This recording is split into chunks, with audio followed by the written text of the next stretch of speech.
অশিক্ষিত নষ্টগিরি কি বলছে তার কথাটা শুনে নিন, তারপরে তার উত্তরটা আমি দিচ্ছি। শুনুন কথাটা, ভিডিওটা একটু পচে পচে শেয়ার করুন। নন্দীগ্রামে তৃণমূল কংগ্রেসের কর্মীদের বাড়িতে বাড়িতে পুলিশ যাচ্ছে।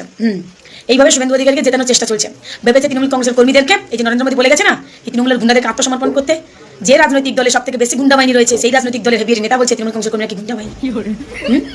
তৃণমূল কংগ্রেসের কর্মীদেরকে বলে আপনাকে ভয় পাবেন না, যখন আপনার বাড়িতে পুলিশ অ্যারেস্ট করেন দেখে নেবেন। আর প্লাস আপনি বলবেন যে আপনি দিনের আলোতে আত্মসমর্পণ করবেন, রাত্রিবেলা যেন আপনাকে অ্যারেস্ট না করে। আমি বুঝতে পারছি না দেশের গণতন্ত্রটা কোথায় গেছে। রাত্রিবেলা কি কাউকে অ্যারেস্ট করা যায়? আমি আমার শিক্ষা অনুযায়ী আরে নষ্টগিরি কথাটা শোন, আমি যেটা বলছি আগে কথা বলতে শেখ। তুই তো কথা বলতে জানিস না। Plus plus plus plus ball plus. তুই নাকি একটা লর স্টুডেন্টের এই নমুনা ছিড়ি, হ্যাঁ? আর গুন্ডা বাহিনী, কাদের গুন্ডা বাহিনী বলছিস? তোরা নিজেদের দলে তো গুন্ডা ভর্তি। গুন্ডা গুটকাখোর, তারপরে চোর চোর যত আছে সব তোদের তোদের দলে ভর্তি। এগুলো তোরা কাকে বলতে যাস? আর যদিও বা নরেন্দ্র মোদী বলে থাকে যে গুন্ডা বাহিনী যারা তৃণমূলে আছে তাদেরকে ধরে অ্যারেস্ট করতে হবে, ঠিক করেছে, একদম উচিত করেছে। তোমরা চুরি করে ভোট আদায় করবে আর তোমাদেরকে ছেড়ে দেওয়া হবে?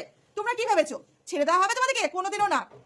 চলা গিয়া वो दिन चला गया যখন তোদের রাজত্ব ছিল, যখন তোরা মানুষের বাড়িতে যায় ধমকি দিয়ে। ইভেন এখনো তোরা প্রত্যেকটা বাড়ি থেকে ধমকি দিচ্ছিস, ধমকি দিয়ে ভোট আদায় করতে যাচ্ছিস। সেটা করলে তো চলবে না। কেন এগুলো করা বন্ধ করে দিচ্ছে থেকে গায়ে পোড়া ছ্যাপ লাগছে?